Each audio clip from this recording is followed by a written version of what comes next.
Welcome to Harshit institute YouTube channel. AP మరియు తెలంగాణలో best competitive exams YouTube ఛానల్గా present Harshit institute development అవుతుంది. అలానే మంచి మొబైల్ యాప్ కాంపిటేటివ్ ఎగ్జామ్స్కి హర్షిత్ ఇన్స్టిట్యూట్, దీంట్లో ఫ్రీగా అన్నీ ఉన్నాయి, చూసుకోండి. Okay, welcome to Harshit institute YouTube channel. So మన యూట్యూబ్ ఛానల్ సబ్స్క్రైబ్ చేసుకున్న వాళ్ళందరికీ ధన్యవాదాలు.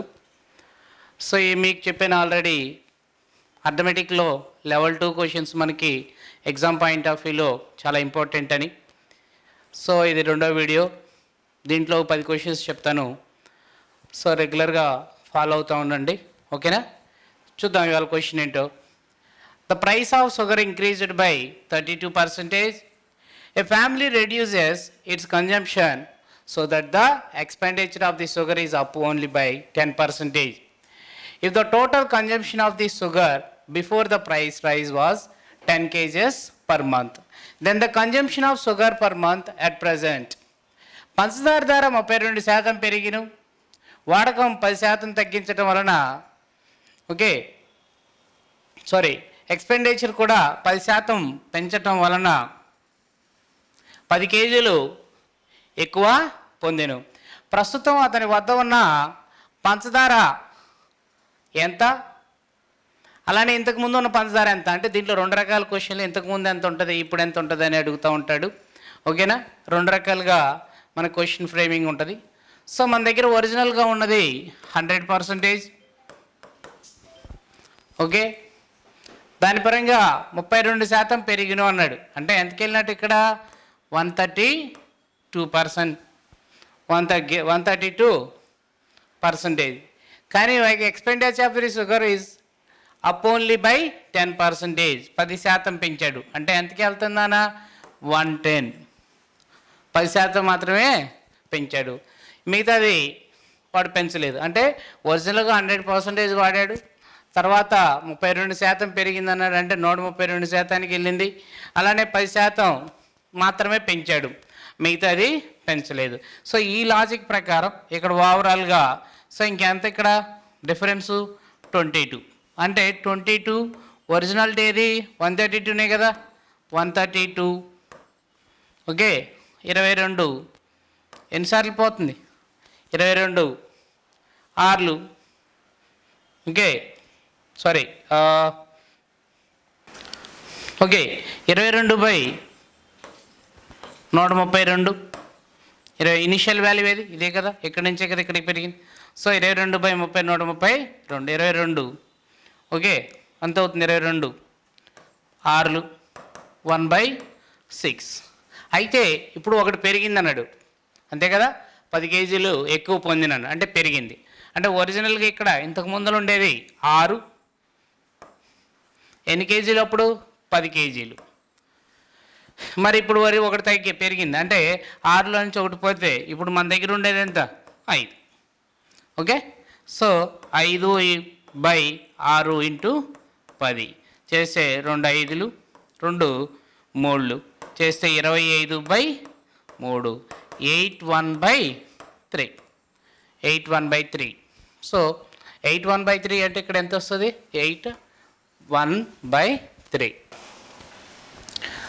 The charges for a 5 days trip by a tourist bus for one full ticket and a half tickets are 1440 rupees, inclusive of boarding charges, which are the same for a full ticket and half ticket. So దాని meaning ఏంటంటే, ఒక full టికెట్కి కానీ మరి half టికెట్కి కానీ so వాళ్ళకి charge చేసేది 1440 rupees. అయితే full టికెట్కి వేరే ఛార్జెస్, హాఫ్ టికెట్కి వేరే ఛార్జెస్, కానీ బోర్డింగ్లో మాత్రం మనకి ఏమవుతుంది, కంపల్సరీ అది మీల్స్ కానీ ఇవన్నీ కామన్గా ఇద్దరికి సేమ్ పడుతుంది, అంతేనా? తర్వాత the charges for the same trip for 2 full tickets and 1 half ticket inclusive of boarding charges are 2220. The fare for a half ticket is 75% of the full ticket. Find the fare and the boarding charges separately for 1 full ticket. Okay. So మళ్ళీ ఒకసారి చూద్దాం, వాడు ఏమన్నాడంటే 1 full ticket, full టికెట్కి half టికెట్కి ఎంత అన్నాడు వాడు 1440 rupees, 1440 rupees. ఇక్కడ మీరు అబ్జర్వ్ చేస్తే తర్వాత ఎంత పెరిగింది ఇక్కడ జాగ్రత్త, 2 ఒక హాఫ్ టికెట్ మరియు 2 ఫుల్ టికెట్లు కలిపి ఎంత అన్నాడు 320 అంటే దీనికి ఒక 1 టికెట్ ఫుల్ టికెట్ పెరిగింది. అయితే దానికి దీనికి ఎంత డిఫరెన్స్ వస్తుందో చూడండి నాన్న. దానికి దీనికి డిఫరెన్స్ తీసుకుంటే 1440 రూపీస్ తీస్తాను అనుకున్నాను. ఓవరాల్గా ఎంత అవుతుంది, 12 నుంచి 4 పోతే 8, అగైన్ 11 నుంచి 4 పోతే ఎంత అవుతుంది, ఓకే 7, అగైన్ 780 రూపీస్ వస్తుంది, 780 రూపీస్ వస్తుంది. సో వాడు ఒక పాయింట్ అన్నాడు, ఇప్పుడు 1440 రూపాయలు అన్న ఫుల్ అన్న హాఫ్ కలిపి 1440 రూపాయలు. అయితే ఇక్కడ 780 రూపాయలు ఎలా వచ్చిందని అంటే నెక్స్ట్ టైం వాళ్ళకి ఏం చేశారు, 2 ఫుల్ టికెట్ అంటే ఒకటి పెంచుకున్నాడు. ఈ ఒకటి అంటే ఫుల్ టికెట్ కాస్ట్ ఎంత 780 రూపాయలు. 780 రూపాయలు ఫుల్ టికెట్ అయితే ఓకే, దీని ప్రకారం 1440లో నుంచి 780 తీసాను అనుకోండి, హాఫ్ టికెట్ ఎంత పడుతుంది ఇక్కడ, 1 ఫుల్ టికెట్ 1 హాఫ్ టికెట్కి కలిపి 1440 రూపీస్, 00 అండ్ 14లో నుంచి 8 పోతే 6, అగైన్ ఇక్కడ ఎంత ఉంటుంది మన 13లో నుంచి 7 పోతే 6 అంటే 660 రూపీస్, 660 రూపీస్. ఇక్కడ వాడు అడిగిన క్వశ్చన్ ఏంటంటే జాగ్రత్త ఉన్నాను, హాఫ్ టికెట్ ధర ఫుల్ టికెట్ ధరలో 75% అన్నాడు. సో మనకి ఇక్కడి నుంచి ఇక్కడికి 75% అంటే డిఫరెన్స్ ఎంత శాతం వచ్చింది మనకి, 25% వచ్చింది. ఆ 25% ఫుల్ టికెట్కి హాఫ్ టికెట్కి తేడానేగా, అంటే ఈ రెండింటికి డిఫరెన్స్ ఎంత వస్తుంది మనకి, ఫుల్ టికెట్కి హాఫ్ టికెట్కి డిఫరెన్సు. సో చూడండి 0, సో 8, 6, 2, 1 అంటే 120 రూపీస్, 120 రూపీస్, 25% 120 రూపీస్ అయితే 100% ఎంత, సో 25 4 ఈ 25 ఎక్కడి నుంచి వచ్చిందనా అంటే 100లో నుంచి 75% అన్నాడు. ఓకే, దానికి దీనికి డిఫరెన్స్ ఎంత అవుతున్నప్పుడు 25% అవుతుంది. 25% 120 రూపీస్ అయితే సో 100% ఎంత అవుతుంది. సో జాగ్రత్త ఉన్నాను, 25% 120 అయితే 100% ఎంత, సో ఎంత అవుతుందన్న 100 4 టైమ్స్ కాబట్టి ఇక్కడి నుంచి ఇక్కడికి 4 టైమ్స్ కాబట్టి సో ఇక్కడ కూడా 4 టైమ్స్ తీసుకున్నారు అనుకోండి, నేను 480, ఓకే 480 తీసుకున్నట్లయితే జాగ్రత్త ఉన్నాను. మళ్ళీ ఒకసారి డిస్కషన్ చేద్దాం. సో దీన్ని బేస్ చేసుకొని వాడు ఏం అడిగాడు, ఏం మాట్లాడుతున్నాడు. మొత్తం ఒక టూరిస్ట్ బస్సు 5 రోజులకు కానీ ఒక ఫుల్ టికెట్ మరి హాఫ్ టికెట్కి 1440 రూపాయలు అన్నాడు, 1440 రూపాయలు. దాంట్లోనే బోర్డింగ్ కూడా మరియు 2 ఫుల్ టికెట్ మరియు ఒక హాఫ్ టికెట్కి బోర్డింగ్కి మొత్తం కలిపి 2220 రూపాయలు, 2220 రూపాయలు. అయితే ఇప్పుడు 2200 అంటే ఇక్కడ ఒక ఫుల్ టికెట్ పెరిగింది, అంటే ఒక ఫుల్ టికెట్ పెరగటం వల్ల ఇక్కడ ఎంత పెరిగింది 780 రూపాయలు పెరిగింది. అంటే ఒక ఫుల్ టికెట్ ధర ఎంత అవుతుంది 780 రూపాయలు. ఒక ఫుల్ టికెట్ ధర 780 రూపాయలు అయితే మరి హాఫ్ టికెట్ ఎంత అవుతుంది 1440 రూపాయలు అనేది రెండింటికి కలిపి. దాంట్లో నుంచి 780 రూపాయలు పోతే మనకి మిగిలేదు ఎంత 660 రూపాయలు. సో ఇది తీసేసాను అనుకోండి. సో వాడు ఒక పాయింట్ అన్నాడు, హాఫ్ టికెట్ ధర ఫుల్ టికెట్ ధరలో 75% అన్నాడు. అంటే డిఫరెన్స్ ఎంత అవుతుంది 25% అవుతుంది. 25% అంటే 25% డిఫరెన్స్ వల్ల ఇక్కడ ప్రైస్ ఎంత తేడా వచ్చింది వాడికి 120 రూపీస్. 25% 120 రూపీస్ అయితే 100% ఎంత 480. సో ఇక్కడ ఫుల్ టికెట్ వాడు అడిగిన క్వశ్చన్ ఏంటంటే ఫుల్ టికెట్ ధర మరియు బోర్డింగ్ ధర ఎంత అని అడిగాడు. ఫుల్ టికెట్ ధర ఆటోమేటిక్గా ఇక్కడ మనకి 480 వచ్చింది కాబట్టి సో 480 అండ్ రిమైనింగ్ ఎంత అవుతుందనా 300 రూపీస్. ఓకేనా, ఒకే ఆప్షన్. ఇద్దరు వ్యక్తుల మధ్య ఎలక్షన్ జరిగిను, దానిలో 20% ఓట్లు వేయడానికి రాలేదు. వచ్చిన వారిలో 112 ఓట్లు చెల్లలేదు. గెలుపొందిన వ్యక్తి 500 ఓట్లు ఎక్కువతో పొందెను. గెలుపొందిన వ్యక్తి మొత్తం ఓట్లలో 44% పొందెను. అయినా మొత్తం ఓట్లు వేసిన వాళ్ళు అంటే ఇక్కడ మనకు కనుక్కోవాల్సింది ఏంటి 20% చెల్లలేదు కాబట్టి వేసింది ఎంత 80%. అవునా, 80% చెల్లింది, ఇది గుర్తుపెట్టుకున్నాను. 20% ఓట్లు వేయడానికి రాలేదు అంటే వచ్చిన వాళ్ళు రిజిస్టర్ అయిన వాళ్ళు, అంటే దాన్ని ఏ విధంగా register vote did not caste అంటే మీన్స్ దాని మీనింగ్ ఏంటంటే 20% ఓట్లు చెల్లలేదని తీసుకోవచ్చు, లేదా ఈ విధంగా తీసుకోవచ్చు. సో దీంట్లో 80% మాత్రమే చెల్లవుతుంది.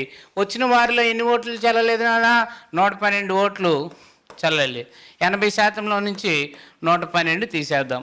తర్వాత ఏమన్నాడు, గెలుపొందిన వ్యక్తిగా 500 ఓట్లు ఎక్కువ పొందిన. ఓకేనా, గెలుపొందిన వ్యక్తి మొత్తం ఓట్లలో 44% వచ్చింది. అంటే గెలుపొందిన వ్యక్తికి 44% వచ్చింది అన్నాడు. అలానే మరి ఓడిపోయిన వ్యక్తికి మిగిలిన దాంట్లో నుంచి వాడికి ఎంత వచ్చినట్లు అంటే, సో 500 ఓట్లు తక్కువ వచ్చినట్టేగా. 44% కన్నా 500 ఓట్లేగా తక్కువ వచ్చింది. అంటే ఈ మొత్తం దేనికి సమానం చేయించినాను? సో టోటల్గా దీనికి సమానం చేస్తే సరిపోద్ది. ఒకసారి మళ్ళీ చెప్తాను చూడండి. వాడు ఇచ్చిన దాని ప్రకారం 20% ఓట్లు చెల్లలేదన్నాడు. అంటే ఓ చెల్లిన దాంట్లో 80%లో వచ్చిన వాళ్ళు కూడా మళ్ళా 112 ఓట్లు మళ్ళా చెల్లలేదన్నాడు. సో తీసుకున్న తర్వాత వాడు ఏమన్నాడు, గెలుపొందిన వ్యక్తి 500 ఓట్ల ఎక్కువ పొందిన అన్నాడు. గెలుపొందిన వ్యక్తి మొత్తం ఓట్లలో 44%, అంటే గెలుపొందినోడు 44%.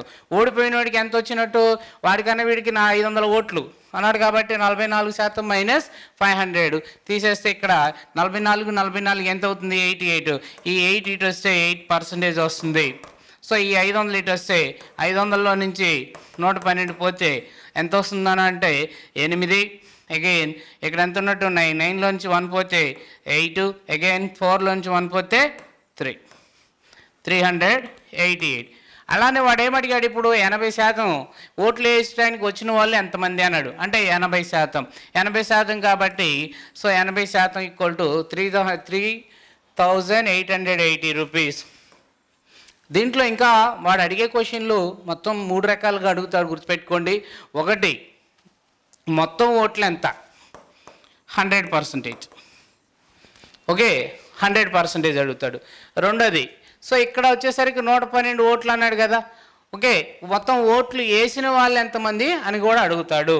ఇక్కడ వాడు అడిగిన క్వశ్చన్ ఏంటంటే మొత్తం 80% ఎంతమంది అని అడిగాడు, రిజిస్ట్రేషన్ అయిన ఓట్లు. Okay, in examination, the percentage of students qualified to the number of students appeared from a school A is 70%. In a school B, in an examination, the percentage of students qualified to the number of students appeared from school A is 70%.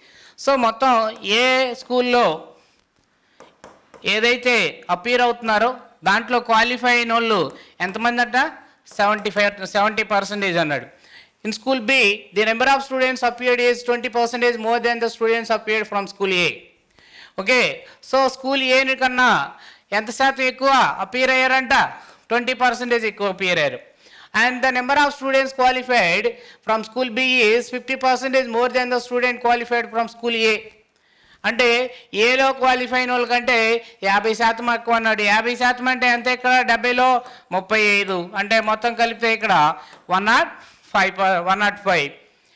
So what is the percentage of student qualified to the number of students appeared from the school B? Okay, వాడు అడిగిన question ఏంటన్నా, so school B నుండి ఎంత శాతం మంది pass అయ్యారు లేదా, అదే కదా, what is the percentage of student qualified to the number of students appear school B. ఒకసారి తెలుగులో మాట్లాడదాం. ఒక పాఠశాలలో ఏ నుండి ఆ వచ్చిన విద్యార్థులలో అర్హత సాధించిన వారు 70%. పాఠశాల బిలో విద్యార్థుల సంఖ్య పాఠశాల ఏ నుండి వచ్చిన దానికంటే 20% ఎక్కువ అన్నాడు. మరియు పాఠశాల బి నుండి అర్హత సాధించిన విద్యార్థుల సంఖ్య పాఠశాల నుండి ఎంత అంటే పాఠశాల ఏ కన్నా 50% ఎక్కువ అన్నాడు. అవునా? సో పాఠశాల బి అయినా 50% ఎక్కువ అన్నాడు కాబట్టి దీంట్లో 70%, 70లో 50% అంటే ఎంత, 35. వాడు అడిగిన క్వశ్చన్ ఏంటంటే 105/120 ఇంటూ 100 చేస్తే మనకు వచ్చేసరికి సో రిమైనింగ్ ఇక్కడ సో 15 8 15 7 7/8 అంటే ఎంత నాన్న, 87.5. 87.5. ఓకేనా? Next one, the weight of an empty bucket is 25% of the weight of the bucket when filled with the some liquid. So bucket నీళ్ళు పూర్తిగా లేదా ఏదైనా లిక్విడ్ ఉన్న తర్వాత బకెట్ ధర ఎంత అంటే 25% దాంట్లో. Some of the liquid has been removed. Then the bucket along with the remaining liquid weight 3/5 of the original weight. What percentage of the liquid has been removed? So మనం బకెట్కి లిక్విడ్కి తీసుకున్నట్లయితే ఒరిజినల్గా మొత్తం 100% అనుకున్నాం. దాంట్లో బకెట్ ధర ఎంత అన్నాడు, బకెట్ పర్సెంటేజ్ వెయిట్ ఎంత అన్నాడు, 25% అన్నాడు. అవునా? ఇంకా మిగిలింది ఎంత, 75%. జాగ్రత్త. వాడు ఏమన్నాడు, కొంత ద్రవంతో నిండి ఉన్నప్పుడు ఖాళీ బకెట్ బరువు 25% అన్నాడు. ఓకే, 25%, 75%, 25%. తర్వాత ఏమన్నాడు, దాంట్లో నుంచి కొంత లిక్విడ్ తీసేస్తే మిగిలిన ద్రవంతో పాటు అసలు బరువులో 3/5 వంతు బరువు ఉంటుంది అన్నాడు. 3/5. 3/5 వంతు అంటే పర్సంటేజ్ రూపంలో మాట్లాడితే ఎంత అవుతుంది అనేది 60% కదా. 3/5 వంతు అంటే 60%. అలానే ఇప్పుడు 60% అంటే దీంట్లో మార్పే ఉండదుగా. బకెట్లో 25%గా. సో ఇది 25% అయితే ఇది ఎంత ఉంటుంది, ఇంకా 35% ఉంటుంది. 35% ఉంటుంది. అయితే ఇప్పుడు వాడు అడిగిన క్వశ్చన్ ఏంటంటే, సో ద్రవంలో ఎంత శాతం తొలగించబడ్డాయి? ద్రవంలో తొలగించి ఇదే కదా, ఇక్కడి నుంచి ఇక్కడికే కదా, దీంట్లో ఏం మార్పు లేదు. అంటే ఇక్కడి నుంచి ఇక్కడికి ఎంత పెరిగింది, 40. 40/75 ఇంటూ 100 చేస్తే 25 4లు 25 3లు 4 4లు 16/3. 16/3 అంటే 3 5లు 15. అగైన్ 1 3 3లు 53 1/3 అవుతుంది. 53 1/3%. ఎవడేం మాట్లాడుతాడో మళ్ళీ చెప్తున్నాను. ఒక బకెట్ ఉంది, ఆ బకెట్లో ఉన్న ఫుల్గా నింపిన తర్వాత ఆ బకెట్ బరువు దాంట్లో 25% ఉందన్నాడు. 25% ఉంటే లిక్విడ్ ఎంత ఉన్నట్టు, 75% ఉందన్నాడు. తర్వాత ఏమన్నాడు, దాంట్లోంచి కొంచెం లిక్విడ్ తీసేస్తే దానికి 3/5 వంతుకి మారుతుంది. 3/5 వంతుకి మారుతుంది అన్నాడు. కాబట్టి సో 3/5 వంతు అంటే ఎంత, 60%. 60% అన్నప్పుడు ఈ బకెట్ బరువు ఏం మార్పు ఉండదు కాబట్టి ఇది 25%. అలానే ఇది 30, అంటే 60లో 25 పోతే 35. ఇక్కడ 75 ఒరిజినల్, తర్వాత 35కి వచ్చింది. అంటే ఎంత తగ్గింది ఇక్కడ, 40. 40/75 ఇంటూ 100 చేస్తే 53 1/3%. 53 1/3%. ఇంగ్లీష్ పరీక్షలో the sum of the marks obtained by A and be in an English test out of 300 is 420. If A's obtained marks are increased by 50% and B's obtained by marks are decreased by 25%, the respective ratios of A and B's obtained marks will be 4:3. What is the A's obtained marks? జాగ్రత్తగా వాడు ఇచ్చిందంటే English పరీక్షలో 300కి గాను ఏ మరియు B పొందిన మార్కులు మొత్తం ఎంత అంటే 420. ఏ పొందిన మార్కులు 50% పెరిగి బి పొందిన మార్కులు 25% తగ్గినట్లయితే ఏ మరియు బి యొక్క పొందిన మార్కుల నిష్పత్తి 4:3. అయినా ఏ పొందిన మార్కులు ఎంత అని అడిగాడు. సో దీన్ని బేస్ చేసుకొని ఏ పొందిన మార్కులు ఎంత అనేది పక్కన పెడితే ఇప్పుడు ఏకి 50% పెరిగింది అన్నాడు. అంటే ఎంత శాతం పెరిగింది, 150% ఆఫ్ ఏ. అలానే బి ఎంత తగ్గిందన్నాడు, 25% తగ్గిందన్నాడు. 25% తగ్గడం అంటే 100లోంచి 25 పోతే 75%. 75% ఆఫ్ బి. దీని రేషియో ఎంతకు సమానం అన్నాడు, 4/3. 4/3 చేస్తే 75 2 2 A/B A/B ఎంత అంటే 2/3. సో మొత్తం ఎన్ని భాగాలు, అది 5 భాగాలు. 5 భాగాలు ఎంతగా, ఎన్ని మార్కులు, 420 మార్కులు. అలానే వాడు అడిగింది ఏ కాబట్టి ఏ ఎన్ని భాగాలు, 2 భాగాలు. So 2/5 into 420. 5 8లు 5 4లు 2 84లు 168. ఎన్ని మార్కులు, 168 మార్కులు. 168 మార్కులు. నెక్స్ట్ వన్ చూడండి. A train start from station A with some passengers at station B. 10% of the passengers get down and 100 passengers get in. At station C, 50% get down and 25 get in. At station D, 50% get down and 50 get in. The total number of passengers 200. The number of passengers who boarded the train at the station A was. సరే మొత్తం మీద వాడు ఏమన్నాడంటే ఏ అనే station నుంచి బయలుదేరాడు. ఏ అనే station దగ్గర బయలుదేరింది 100% అనుకుందాం, 100% అనుకుందాం. మళ్ళీ దీన్ని బి స్టేషన్ దగ్గరికి వెళ్ళాడు. బి స్టేషన్ దగ్గరికి వెళ్ళేసరికి 10% మంది ప్యాసింజర్స్ ఏమో గెట్ డౌన్ అయ్యారు అండ్ 100 ప్యాసింజర్స్ గెట్ ఇన్ అయినాడు. అంటే ఇక్కడ జాగ్రత్త ఉన్నాను, 10% పోతే ఇంకెంత ఉన్నట్టు, 90% ఉన్నట్టు. ప్లస్ ఎంతమంది ఎక్కారు, 100 మంది ఎక్కారు. ఓకే, నెక్స్ట్ నెక్స్ట్ స్టేషన్ దగ్గరికి వెళ్ళారు, సి దగ్గరికి వెళ్ళాడు, 50% గెట్ డౌన్ అయ్యారు. అంటే దీంట్లో 50% అంటే 50% మంది దిగారు అంటే దీంట్లో నుంచి 1/2నేగా 1/2 చేశాను అనుకోండి, ఎంత అవుతుంది, ఇది 45 ప్లస్ ఇక్కడ ఎంత అవుతుంది, 50 అవుతుంది, 50 అవుతుంది. కానీ ఇంకో మాట అన్నాడు వాడు, 25 మంది గెట్ ఇన్, 25 మంది ప్రయాణికులు ఎక్కారు, 25 మంది ప్రయాణికులు ఎక్కారు. 50% దిగి 25 మంది లోపలికి వెళ్ళారు ఆల్రెడీ ఇక్కడ.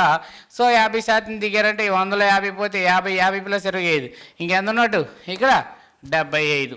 ఇదంతా 45%.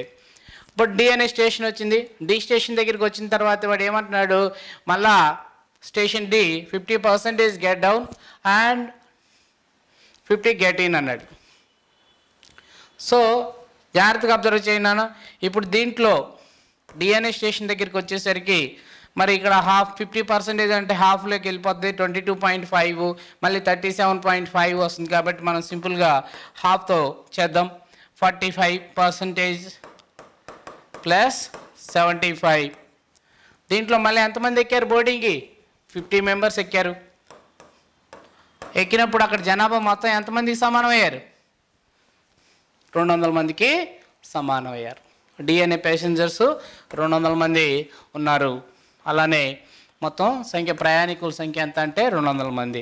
సో 200 మంది కాబట్టి ఇక్కడ సో 50 అటు వెళ్తే ఎంత అవుతుంది, 150. అంటే ఈ 2 అటు వెళ్తే ఏమవుతుంది, 45% ప్లస్ 75 ఈక్వల్ టు ఎంత అవుతుందన్నా, 300. అంటే ఇక్కడ 45% ఇక్కడ వెళ్తే 75, అటు వెళ్తే ఏమవుతుందన్నా 225. 45% అంటే ఎన్నిసార్లు పోతుంది ఇక్కడ, సో 45 5లు. అంటే వాడు అడిగిన క్వశ్చన్ ఏంటంటే 100%. మొత్తం ప్రయాణికులు ఎంతమంది అని అడిగాడు. అంటే 100% ఎంత అవుతుంది అన్నాడు. 5 45 225, 5 × 100 ఎంత అంటే 500. 500 అంటే 500. ఓకేనా. మళ్ళీ ఒకసారి మాట్లాడదాం చూడండి.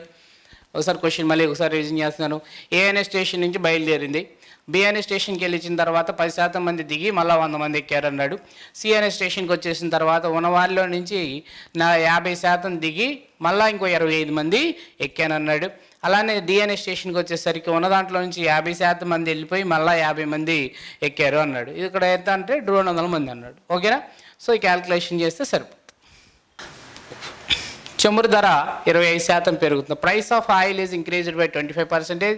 If the expenditure is not allowed to increase the ratios between the reduction in consumption and the original consumption.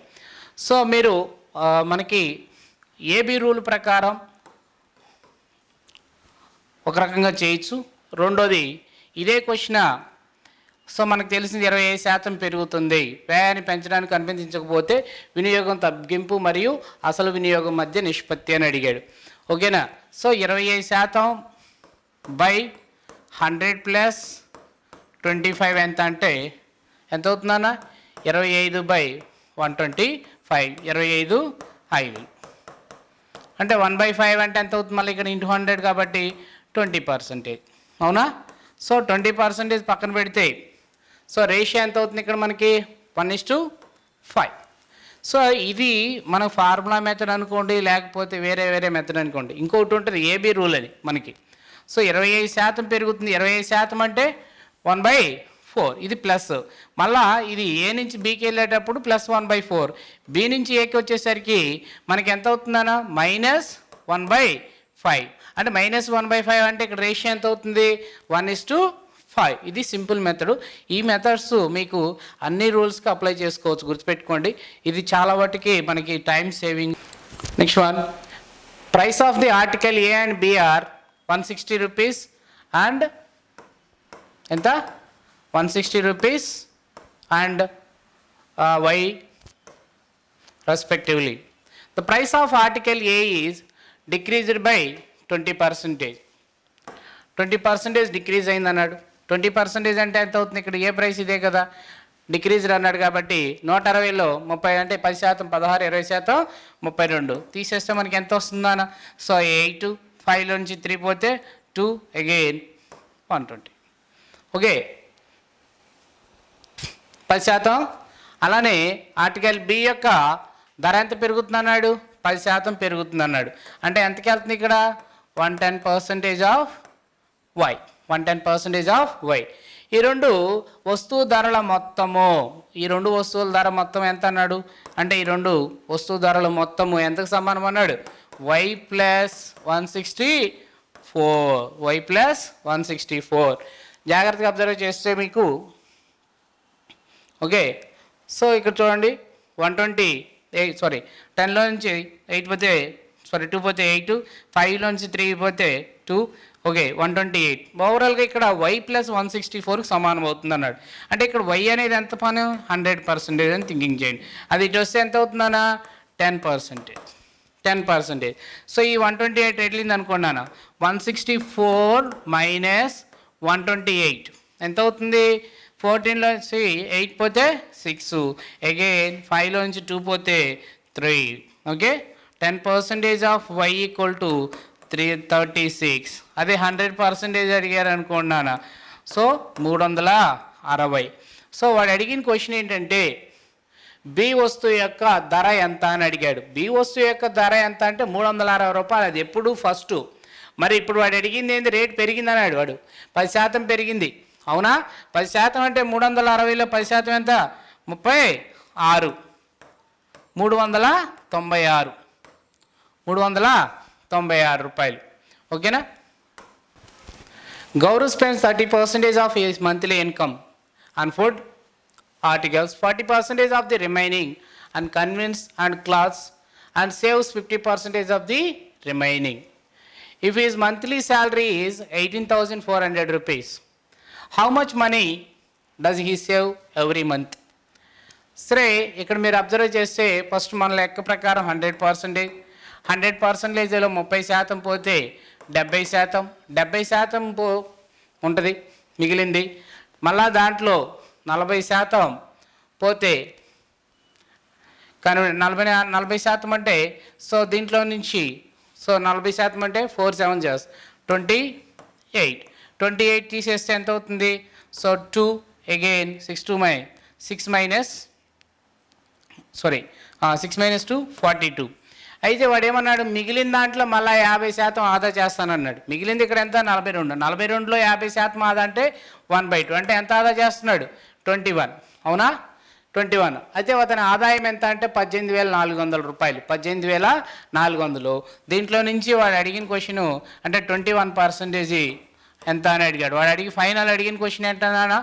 ఆదా చేస్తాడు ప్రతి నెల ఎంత ఆదా చేస్తాడు, ప్రతి నెల ఎంత ఆదా చేస్తాడు. ఇక్కడ మీరు అబ్జర్వ్ చేస్తే ఇక్కడ మొత్తం మల్టిప్లికేషన్ చేసుకోవచ్చు, లేదా 3 × 7. సో 3వ టేబుల్తో కానీ 7వ టేబుల్తో కానీ క్యాన్సిల్ అయ్యేది చూసుకోండి. ఇక్కడ 3వ టేబుల్తో క్యాన్సిల్ అయ్యేది ఏముంది? సో 3 6 2 4, అగైన్ క్యాన్సిల్ అవుతుంది ఇక్కడ 3. ఇక్కడ ఆప్షన్ వెరిఫికేషన్ ద్వారా చేయొచ్చు. 3 మరియు 7 ద్వారా క్యాన్సిల్ అయ్యేటట్టు చూసుకోవచ్చు. రెండోది ఇక్కడ ఆప్షన్ వెరిఫికేషన్ ద్వారా ఇక్కడ 1 × 4 చేస్తే చివరిలో మనకి 4 అనే ఆప్షన్ కనపడాలా. సో 4 అనే ఆప్షన్ ఇక్కడ 1 2 3 మొత్తం 3 ఉంది. అలానే ఆప్షన్ ఇక్కడ 4 ఈ రెండింటిని తీసేయచ్చు. ఇంకా మిగిలింది ఇక్కడ 3తో కానీ 7తో క్యాన్సిల్ అయితే మనకు వచ్చేది ఏంటంటే ఇక్కడ 3 కూడా మనకి 3తో క్యాన్సిల్ అవ్వట్లేదు ఇక్కడ. అలానే ఈ 2 క్యాన్సిల్ అవుతుంది. సేమ్ ఇక్కడ ఈ నెంబరు 7తో క్యాన్సిల్ అవ్వట్లేదు, ఈ నెంబరు 7తో క్యాన్సిల్ అవుతుంది 3864. సో మ్యాక్సిమం ఈ విధంగా వెళ్తే మనకి ఈజీ అవుతుంది ఆప్షన్ వెరిఫికేషన్ ద్వారా. లేదు అనుకుంటే 21 అంటే 20 టైమ్స్ క్యాన్సిల్ చేసుకోవటం. 20 time 2 184, 2 4 just 8, 2 2 8 just 16, 2 1 just 2, 2 + 1 368 again అంత అవుతుంది మనకి. అగైన్ ఇంకో 0 వస్తుంది 20, మళ్ళా 1 × 184. ఈ విధంగా తీసేస్తే సరిపోతుంది. దీనికి 184 మళ్ళీ యాడ్ చేస్తే సరిపోతుంది. ఓకేనా? Thank you.